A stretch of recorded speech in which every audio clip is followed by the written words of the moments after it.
뭐 이런 정도 느낌이고요. 그 45번에 보면 나오잖아요. 다하고 나에 대한 설명이. 그러니까 일단 무조건 문학 같은 경우에 보기가 나와주고 거기서 주제를 알려주면 여기에 맞춰서 봐줘야 돼요. 문제는. 왜냐면 이게 실제로 이 해석이 맞느냐 아니냐는 우리가 고민할 게 아니죠. 왜냐면 출제자가 무조건 이렇게 보라고 했으니까 그 방향에 맞춰주는 거예요. 얘는. 자, 보기에 나오죠. 시인은 대상을 바라보는 이수가 시각을 버리고 새로운 관점에서 대상을 형성합니다. 가는 바다를 일상적 상식에서 벗어난 모습으로 다양하게 표현하며 바다에 대한 새로운 시각을 드러내고 있다. 나는 산을 새로운 시각으로 알아오며 산과 사람의 관계를 표현하며 산에 오르는 것과 삶의 태도에 대한 인식 전환을 드러내고 있다. 이렇게 나오잖아요. 이 설명대로 움직인다면 결국은 가하고 나라는 관점은 두 개의 공통점이 있죠. 둘 다 대상이 나올 건데 이 대상은 이런 익숙함 자체가 원래 우리가 갖고 있는 기존의 생각일 거잖아요. 그죠? 근데 이런 것들을 뭐해라? 지우고 보아라라고 얘기해요. 이거를 지우고 이 대상 자체를 어떻게 바라봐? 이거를 새로운 관점에서 바라봐. 이게 우리가 새로운 관점을 바라보는 게 아니라 타자 자체가 분명히 새로운 관점으로 이 두 개를 바라본다는 거잖아. 뭐하고 뭐를? 위에서 얘기하는 거는 바다일 거고 밑에서 얘기하는 건 산일 거잖아요. 그러면 타자가 바라보는 새로운 관점이라는 게 뭔지를 우리가 찾아야 된다는 얘기죠. 그런 거고.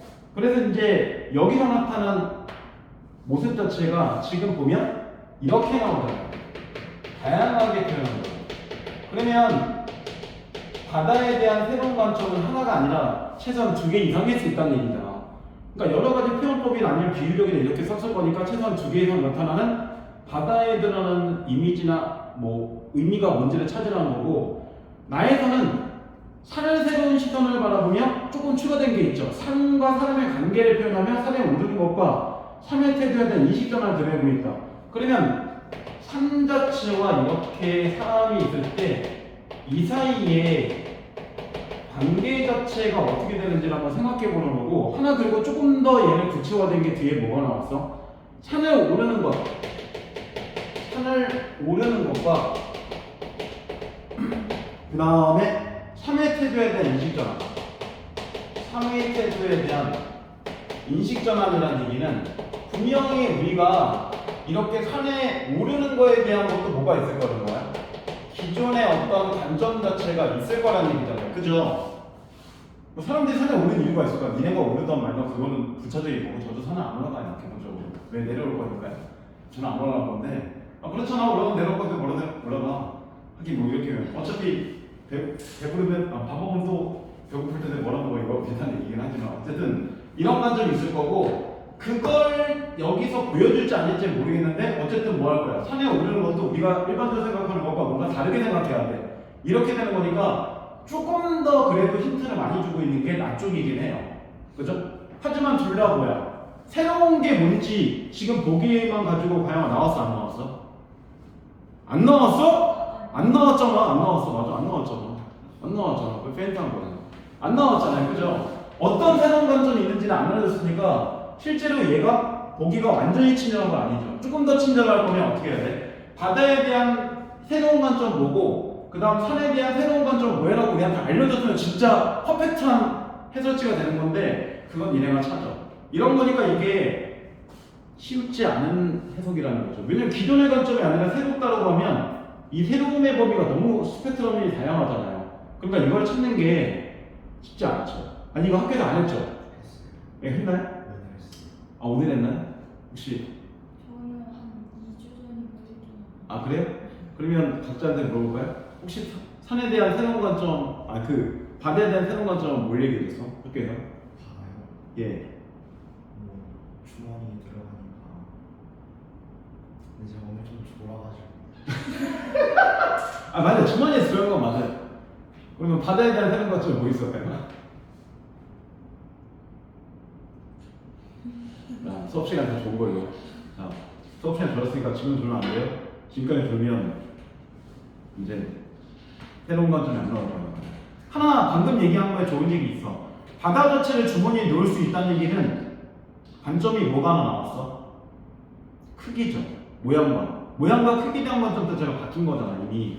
바다를 볼 때 우리가 상식적으로는 주머니에 넣을 수가 없죠. 근데 주머니에 넣을 수 있다는 거는 이 사람은 바다에 대해서 넣을 수 있는 존재고 시각적인 거고 다양하게 작을 수도 있는 존재구나 이렇게 했으니까 이미 첫 번째 줄부터 이미 새로운 관점이 들어가고 있잖아요. 물론 이 새로운 관점이라는 게 지금 방금 전에 얘기하면 어떤 느낌이야? 말도 안 돼. 뭔 개수작이야? 약간 이런 느낌도 있는데 원래 기본적으로 문학에서 얘기하는 새로운 관점이라는 거는 비현실적이거나 아니면 우리가 평상시에 생각하지 못한 낯설거나 생소한 거 이럴 가능성이 되게 높죠. 그걸 다른 말로 뭐라 그래? 참신성이라고도 얘기하는 거잖아 기본적으로. 그러니까 문학에 있는 용어가 일상적인 용어와 다른 게 아니라는 거는 우리가 이미 내신 대비 1단원부터 확인하고 있잖아요. 하지만 뭐 할 거야? 그 의미가 달라지기 때문에 그 의미가 다른 것만 내신에서 잘 기억하면 내신 성적은 무조건 좋아질 수밖에 없어요. 결국은 내신도 어느 정도 암기의 싸움이죠. 그죠? 자, 처음에 봐봐. 그 마을 사람들은 바다를 주머니에 넣고 다닌다. 그러니까 첫 번째 줄부터가 이미 뭐가 있어? 다양하게 표현한 게 있죠. 말 그대로 이렇게, 그죠? 주머니에 넣을 수 있다. 이렇게 되는 거죠. 일단 하나, 그죠? 근데 이게 중요한 거는 화자가 그렇게 생각하는 게 아니라 그 마을 사람들이 그렇다는 거잖아요. 그죠? 설마! 그러면 여기서 얘기하는 이 기억의 설마는 어떤 느낌이 있는 거야? 화자의 의구심이지. 에이, 어떻게 바다를 주머니에 집어넣어? 이런 의미잖아요. 그죠? 이런 의미를 얘기한 거예요. 이렇게 해서 화자가 마을 사람에게 물어보면 불쑥 주머니에서 바다를 꺼내 보인다. 오, 대박! 마술사인 거야, 다들. 그죠? 그러니까 이게 딱 봐도 비현실이잖아요. 그죠? 말 그대로 친구가 나 여기에 주머니에 바다 있어. 꺼내봐. 짠! 이럴 거 같아요. 실제로라면 실제는 어떻게 했거든. 이게 뭐 어벤져스면 그냥 퍽 우와! 뭐 이러겠지만 실제로는 안 되니까요. 그죠? 실제와 현실은 좀 다른 겁니다. 자, 어쨌든 이렇게 보여준다. 이러면 뭐 할 거야? 믿을 수밖에 없는 거죠. 화자 입장에서는. 놀라지 마라. 그것은 마을에 아주 어린 꼬마도 할 수 있는 일이다. 오. 그러면 기본적으로 이 주머니에 넣을 수 있는 거는 이런 마을 사람이 전체가 있을 때 이 전체가 다 뭐 하는 거야? 가능한 일이라는 얘기잖아. 그러니까 누구나 할 수 있는 일이지. 이 마을에서는. 제법 사랑을 아는 나이가 되는 친구들은 사랑으로 외롭거나 쓸쓸할 때는 손바닥 위에 바다를 올려놓고 시판함을 부른다. 그 다음 아무래도 마을 어른들은 이거보다 더 할 수 있다? 그러면 뭐 할 거야? 마을 어른들은 바다를 더 갖고 놀 수 있다는 얘기잖아. 신순수원인가 싶어보면 어느새 바다가 하얀 갈치대로 변하고 소금이로 바다를 흐르게 하고 흐르는 바다 위에 섬을 띄울 수도 있다. 그리고 아주 오래전까지 그 섬을 찾아가 돌아오지를 않는 사람들의 안부까지 전해주는 게 바다입니다. 그러니까 첫 번째는 주머니에 넣을 수 있고 그 다음에 뭐도 할 수 있어? 이렇게 손바닥 위에 올려놓을 수도 있지. 이럴 수도 있는 거고 그 다음 또 뭐도 할 수 있어. 이렇게 흰 손수건으로 만들 수도 있고 또 이렇게 하얀 뭐로 만들 수 있어? 갈치대로도 만들 수도 있고 그 다음에 뭐도 띄울 수 있는 거야. 손금 위로 이렇게 흐르게도 할 수 있고 그 다음 또 뭐도 할 수 있다? 우리가 손 자체를 이렇게 띄우는 것도 가능하게 할 수 있다. 이미 뭐 했어? 5개 이상으로 바다를 다양하게 표현하고 있죠. 그죠? 이게 이 마술 사람들 할 수 있는 거예요. 마술관과 다 마법을 할 수 있는 거. 그리고 얘는 뭐 할 수 있는 거야? 얘는 누가 하는 거야? 마을 어른들이 하는 게 아니라 조금 다르긴 하죠. 얘는 기본적으로 이런 사랑을 아는 나이가 있는 친구들 정도 할 수 있는 거고 그 다음 여기까지의 경계는 누구까지 할 수 있는 거야? 이렇게 마을 어른들까지 가면 할 수 있는 거니까 이 마을 사람들은 나이가 점점 많을수록 뭐 할 수 있는 거야? 바다를 더 다양하게 갖고 놀 수 있는 거지. 바다 불쌍해 이렇게 맨날 당하고 약간 이런 느낌이었어. 제가 시를 볼 때는. 그럴 수 있잖아요. 저는 정말 많은 부분을 찔러보거든요. 시 해석이라는 게 사실 진짜 사람은 짜증나고 어렵고 힘들게 하는 것도 있을 수도 있어요. 제가 이제 대학교 과정에서 배우는 시란 뭐였냐면 나를 힘들고 괴롭게 항상 술을 마시고 그 다음 정비용 이웃사 그 다음에 민동료에게 전화 걸고 주는 그런 존재들 이렇게 생각한 거예요 저는. 왜냐면 고등학교 때하고 다르니까 고등학교 때야 이런 식으로 누가 해석을 해주거나 잡서 써있으니까 그냥 그렇게 외우면 되는데 대학교 라인에는 그런 게 없거든요. 그냥 원문식 땡 끝 알아서 해석해. 뭐 이런 식인 거예요. 그 다음에 뭐 어떤 교수는 이렇게 해석을 했어, 어떤 교수는 이렇게 해석해서, 어떤 교수는 이렇게 해서. 왜냐면 같은 연대나 뭐 서울대나 뭐 고대 교수라도 내용이 좀 다를 수 있잖아요. 그러면 대학은 뭐 하는 거냐면 그런 이유가 뭐지? 그 근거를 지금부터 한번 논해보자. 이런 거 하는 거예요. 그러니까 쉽게 가면 뭐 가영 교수는 이렇게 얘기하고 서영 교수는 이렇게 하고 송은 교수는 이렇게 얘기했는데 각자 왜 그런 거야? 이런 것들 한번 좀 더 논의해보는 이런 거죠.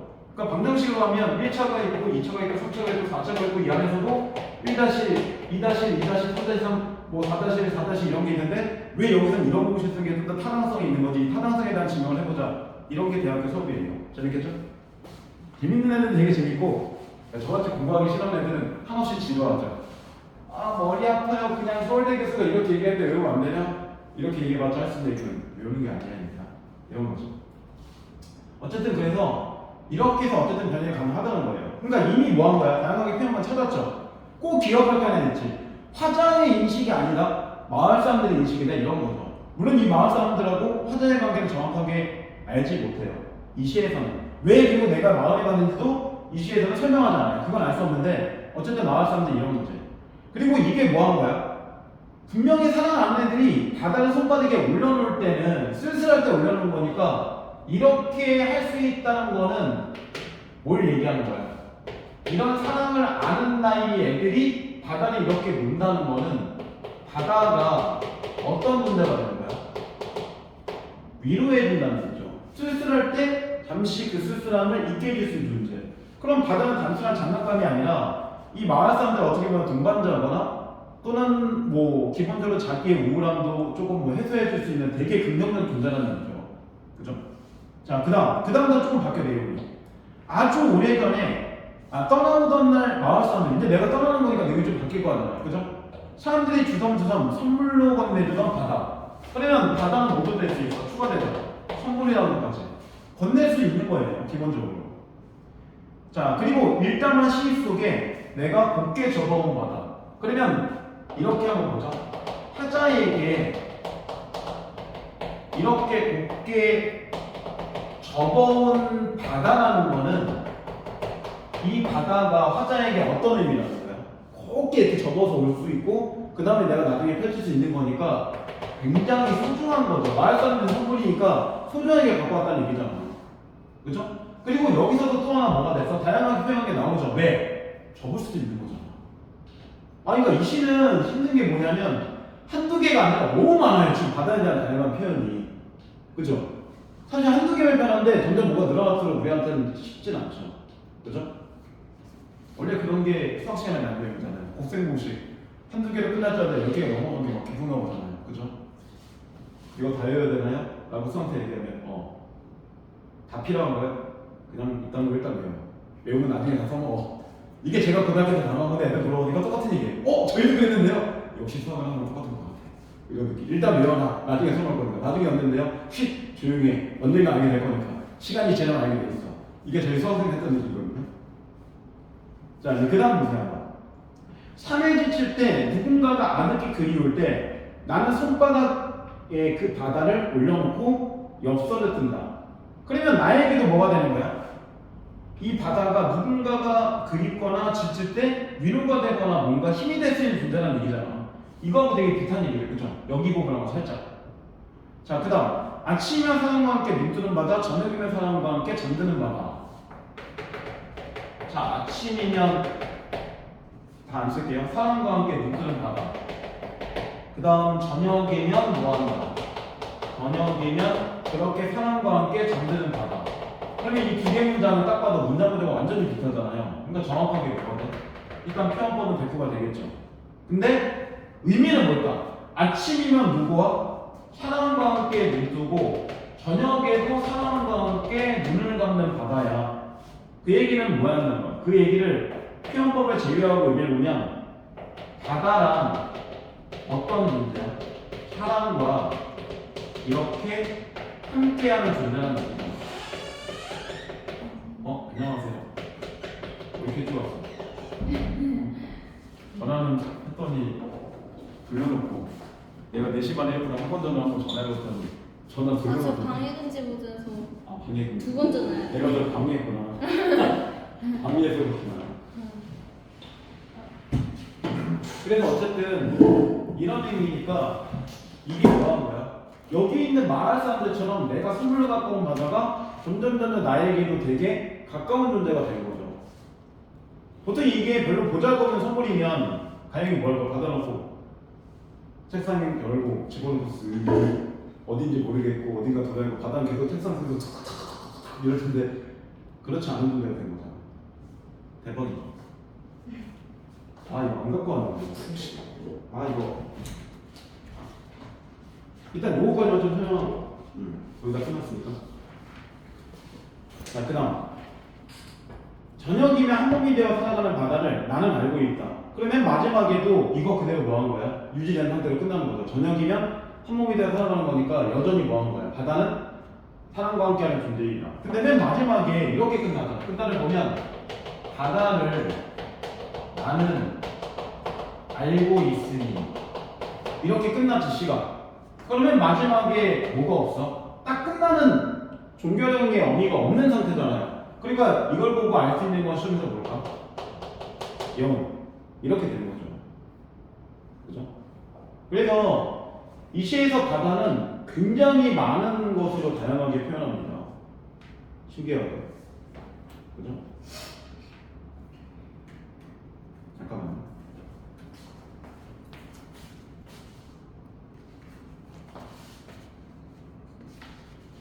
자, 그리고 이제 나를 한번 봐보세요.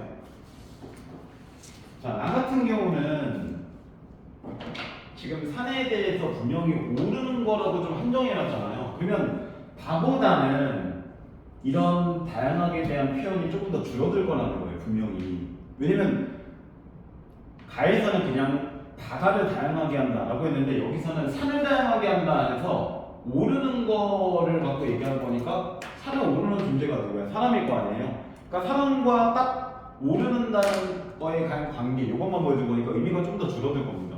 그럼 나를 보세요 한번. 자, 같아는 비탈만이 순결한 싸움터를 여겨온 나에게 숭리사는 순하디 순한기를 나에게 열어보였다.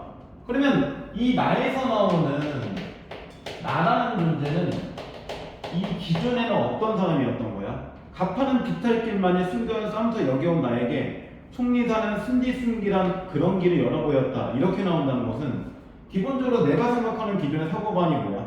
이런 가파는 뭐만 이런 비탈길만이 기본적으로 뭐다? 이런 순결한 싸움터이다. 이게 기존의 나의 인식인 거잖아. 근데 숭리산 자체가 나에게 준 거는 이렇게 순한 길 자체를 나에게 뭐였다? 열어보였다. 근데 이 순한 길이 실제로 이런 비탈길 자체일까 아닐까? 아닐 가능성이 높지. 왜냐면 이렇게 아는데 이걸 열어보였다는 거는 기본적으로 그러면 이걸 그대로 답습할 거면 이 길을 뭐라 열어줘? 그러니까 이 길과 이걸 또 순결하고 하지만 순결의 의미가 서로 다를 가능성이 되게 높은 거지. 근데 아직은 그 순결이 완전 같을지 아닐지는 잘 몰라. 한번 봐봐. 산다는 일은 더 높이 오른 게 아니라 더 깊이 들어가는 것인지 평평한 길은 가도 제자리 같았다. 아직 높이에 대한 선명을 가진 나에게 그리고 세속을 뻗어나도 세속의 습관에 남아있는 나에게 일단 문을 다시 올라갈게요. 산은 어깨를 낮추면 이렇게 속삭였다. 산은 오르고 있지만 정작 넘는 건 산이 아니라 산속에 갇힌 시간이야. 오히려 산 아래에서 밥을 끓여 먹고 살던 그 하루하루가 더 가파른 고비였을 것이야. 속리산은 단숨에 오를 수 있는 높이를 느려서 내 앞에 펼쳐주었다.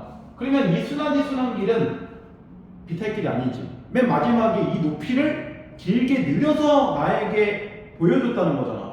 그러면 당연히 이 순한 길은 뭐하고 관계없어?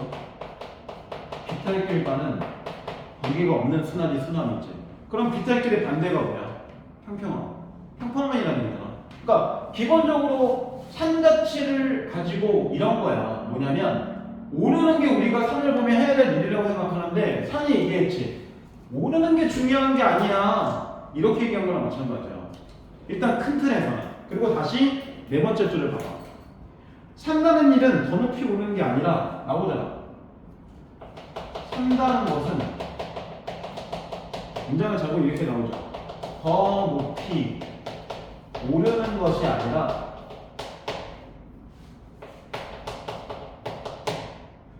더 깊이 뭐 한다? 들어가는 거. 그러면 둘 중에 얘가 긍정이야, 얘가 긍정이야? 깊이가 긍정이지. 이건 아니라고 했으니까 이게 부정했잖아. 그러면 둘의 관계는 무슨 관계야? 반대 관계지. 오르는 거는 실제로 뭐 하는 거야? 그러면 기존의 사고방식이고 깊이 들어가는 게 뭐 하는 거야? 여기 나온 것처럼 저기 나온 것처럼 세관점이 되는 거죠. 나왔네. 산의 세관점은 하나 올라가는 게 중요한 게 아니라 내려가거나 그대로 유지하는 거거나 앞으로 가는 게 중요한 거다. 이게 새로운 관점인 거야. 그러니까 우리가 산을 보면 올라갈 거라고 생각하고 그게 당연하다고 생각하는 건데 이 글 속에 얘기한 거는 그게 당연한 게 아니야. 이렇게 얘기하는 거지. 그러니까 얘는 다양성은 많이 얘기 안 하니까 좀 그건 편해. 그리고 나오지. 분명히 사람들이 생각할 때 평평한 길은 항상 제자리 같아. 왜냐면 산에 올라가면 뭔가 내려다 보이니까 정복할 수도 있고 뭐 내려다보면서 조망할 수 있으니까 뭔가 달라 보이잖아. 근데 제자리 길은 항상 뭐 할 거야? 뭔가 올라가서 좀 조망하고 내려가는 게 없으니까 똑같다고 느끼는 거잖아. 그래서 이런 거는 제자리 같은데 그리고 높이에 대한 성분을 가진다. 그러면 이렇게 얘기하는 거지. 좀 쓰기가 애매한데 만약에 여기 나온 것처럼 이렇게 높이에 대한 선망을 가진다. 이건 무슨 말이야?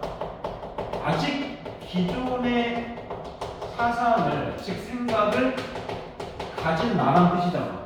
처음에 그러니까 산이 한번 얘기했어도 아직까지는 바로 깨닫지 못한 거야. 그지? 선망을 가졌다는 거는 과거에 대한 선망을 가진 거니까 아직은 나는 저런 싸움터나 비탈길을 유지하면 되잖아. 근데 이렇게 된 나에게 세속을 벗어나서 세속의 습관이 남아있는 나에게 그러니까 세속을 벗어났지만 아직은 뭐 할 거야? 참신성을 배웠지만 그 참신성보다는 기존의 것을 좀 더 유지하는 나에게 이런 거잖아. 그 다음 산은 어깨를 낮추며 이렇게 속삭였다. 시험이니까 얘기하면 산은 나에게 속삭였다. 그러면 여기 나타난 표현법은 뭘까요? 당연히 의문법이죠. 그죠? 근데 귀에다 속삭이면 귀에 없습니다. 어쨌든 속삭였어요. 약간 변태스러운데 어쨌든 여기다 변태등 이렇게 쓸 수 없으니까.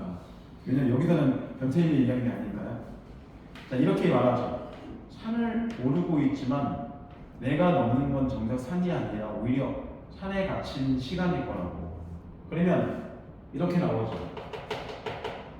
산 속에 갇힌 시간이야. 오르는 것 같지만 실제로는 너 모르는 게 아니라 지금 갇혀있는 것 뿐이야. 그러니까 결국 이 문장의 의미가 뭐야? 산이 주는 깨달음이지. 어떤 깨달음? 방금 다 얘기했잖아. 산을 올라가는 것이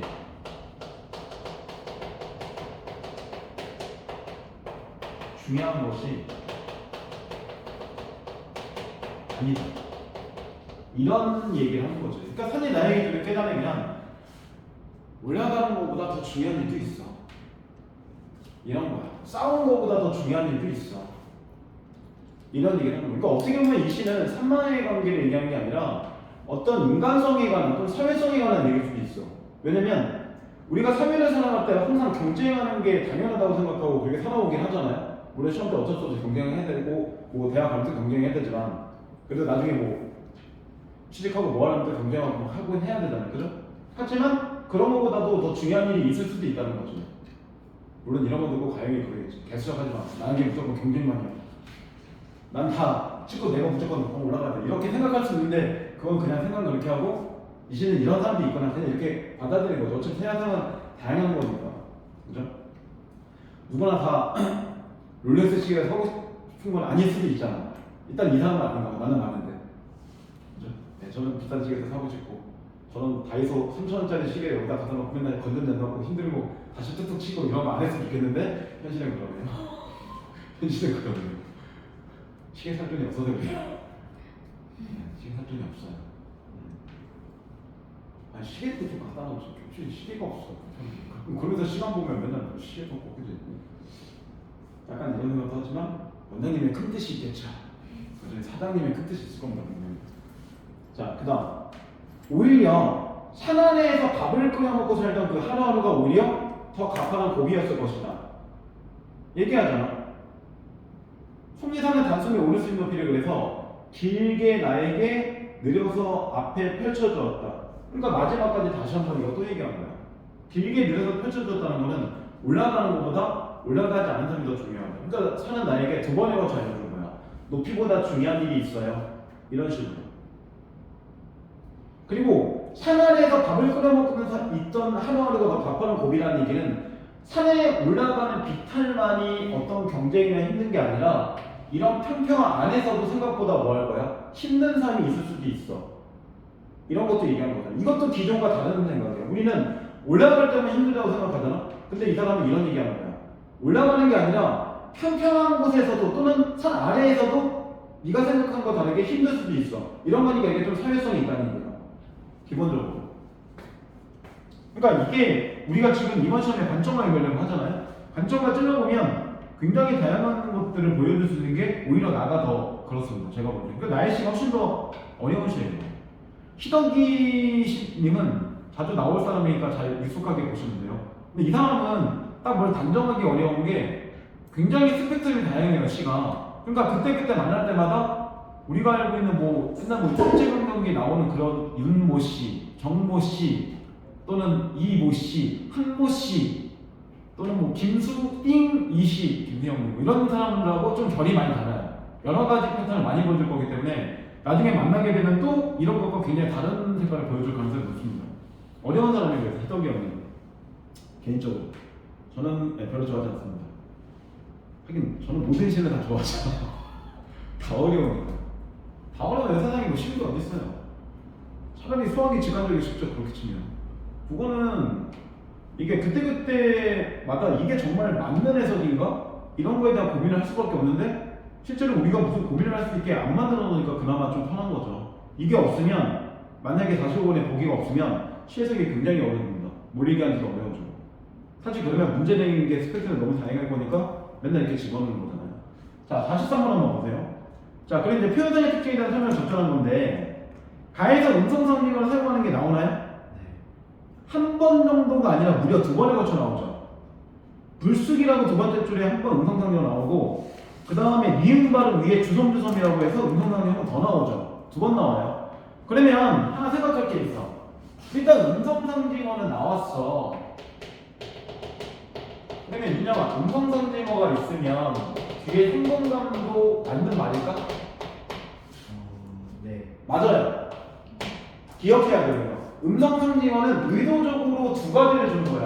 일단 주섬주섬만 갖고 판단할게요. 불쑥은 아니잖아 이게. 근데 주섬주섬만 갖고 보면 운율도 줄 수 있죠. 그러니까 보통 음성상징어는 운율을 줄 때 사용하거나 아니면 사실 없어도 되는 건데 일부러 집어넣는 거잖아.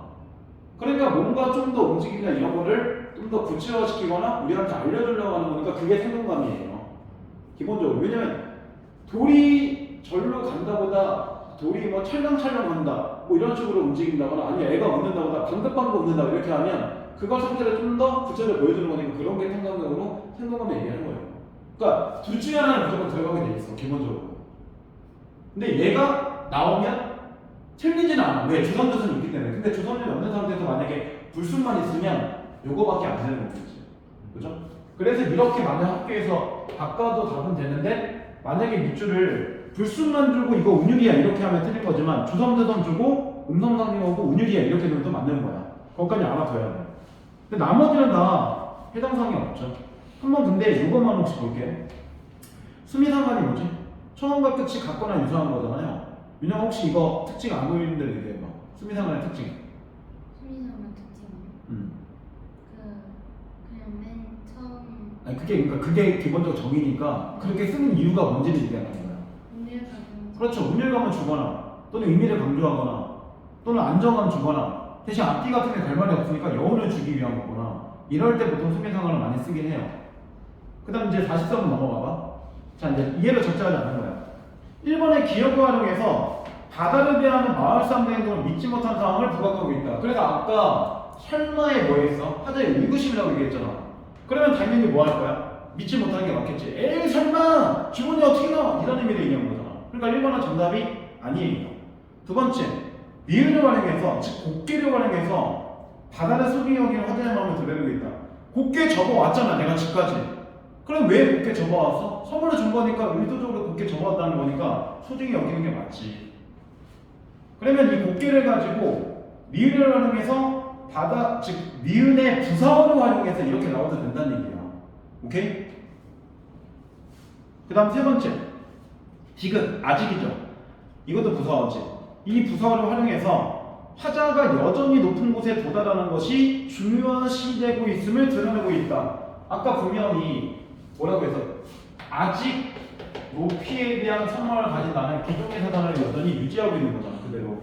그럼 3번도 정답이 아닌 거네. 완전히 똑같네. 그 다음 네 번째, 리을. 오히려 이것을 활용해서 산을 오르는 것보다 산 아래의 삶이 더 힘겨운 것임을 부각하고 있다. 그래서 오히려 뒤에 보면 산 아래에서 사는 하루하루가 더 가파른 고비야. 그러면 여기서 얘기하는 고비라는 말은 다른 말로 뭐로 바꿀 수 있어? 시련, 고난 이런 걸로 바꿀 수 있는 거잖아. 그러니까 4번도 정답 아니죠. 산 아래 삶이 훨씬 더 힘들 수도 있다 이렇게 얘기했으니까. 근데 맨 마지막에 그럼 이거 하나 남았는데 이게 정답이겠네요. 미음은 이걸 활용해서 산에서 깨달은 산의 목표를 화자가 쉽게 이룰 수 있음을 강조하고 있다. 근데 단숨에 오를 수 있는 높이를 길게 크게 늘려서 보여줬다는 거는 아까 이거였잖아. 올라가는 것이 중요한 게 아니고 이걸 말하고자 하는 거잖아.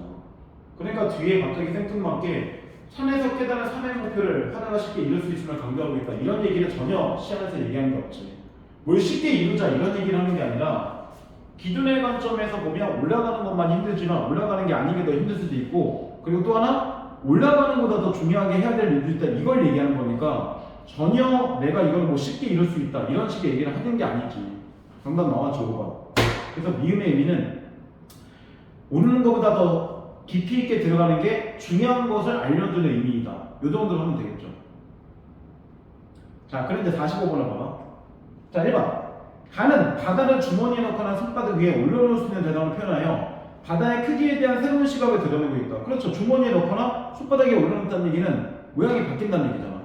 근데 우리가 평상시에 생각할 때 바다의 모양이나 이런 것들을 크게 생각해 본 적이 없잖아. 그리고 바다를 주머니에 넣을 생각을 해본 적도 없고. 왜? 안 들어가니까. 넣어본 적 있어? 난 없어. 나는 어벤져스가 아니야.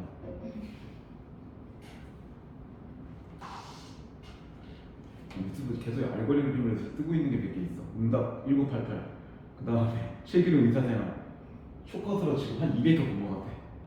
아니 이거 결말판 봤더니 없어. 그랬더니 쇼컷으로 계속 그 두 개만 쇼컷으로 밤에 전화하고 계속 보고 있잖아. 이게 거의 그거밖에 없어. 그거하고 공룡 가끔 떠. 공룡 나그 가끔 한 번씩 보니까. 누구를 왜 적었어? 옛날에 공룡 선조하고 요새 얼마나 크게 했을까 이런 거나 보고 있지. 그 다음 두 번째. 가는 흰색 이미지를 활용하고 있다. 그래서 아까 보면 두 번에 걸쳐 나오지. 흰 손수건과 흰 갈치대 이렇게 나오잖아요. 그래서 흰색 이미지를 활용해서 손수건과 갈치대에 비유해서 바다를 익숙한 시각에서 벗어나는 것을 형성하고 있다. 왜냐면 우리가 평상시에 생각할 때 바다는 무슨 색깔이야? 푸른색 이런 거잖아. 근데 바다가 하얗다는 생각하는 사람이 누가 있어? 차라리 바다는 내가 볼 때 두 가지 중에 하나야. 푸른색 아니면 녹색이야. 그렇잖아. 보통 연못 보면 뭐 맑고 투명한 색 이런 거보다는 인천 앞바다 가보면 꾸릿꾸릿해 색깔이. 약간 청록색 느낌, 약간 검은색, 갈색에 좀 더 가까운 느낌. 더러워 물이. 근데 강원도 쪽 가거나 그러면 물이 되게 깨끗해요. 기본적으로. 서해 바다는 원래 더럽죠. 자, 어쨌든 그래서 흰색은 새로운 시각이지. 세 번째, 가는 바다를 사랑과 함께 눈뜨고 잠드는 대상으로 표현해서 바다를 사랑과 더불어 살아가는 생명 있는 존재로 형성하고 있다. 이건 아까 다 얘기했죠. 그러니까 3번도 정답 아니죠? 네 번째, 넘어가는 거예요. 나는 속리산이 나에게 길을 열어 보여준다고 표현해서 속리산을 등반이 아닌 행위의 주체로 나타내고 있다. 행위의 주체라는 건 뭐야? 행위의 주체를 풀어서 얘기하면 말 그대로 행동하는 존재란 얘기잖아.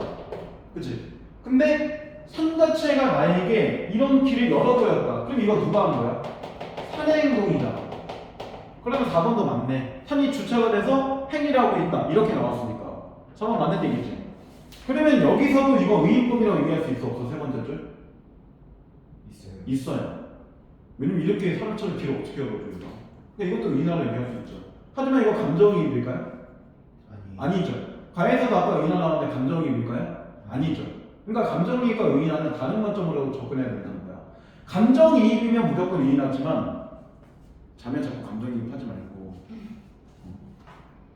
나 오늘은 안 되네.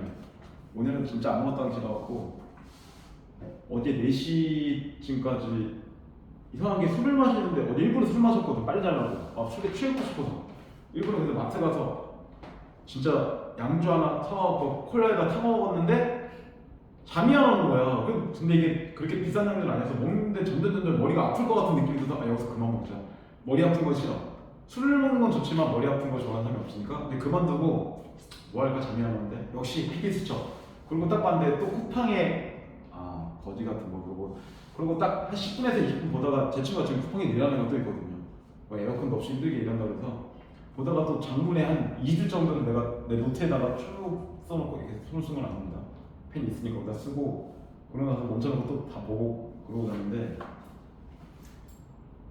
저는 술 먹고 다큐멘터리 보는 게 취미예요. 네.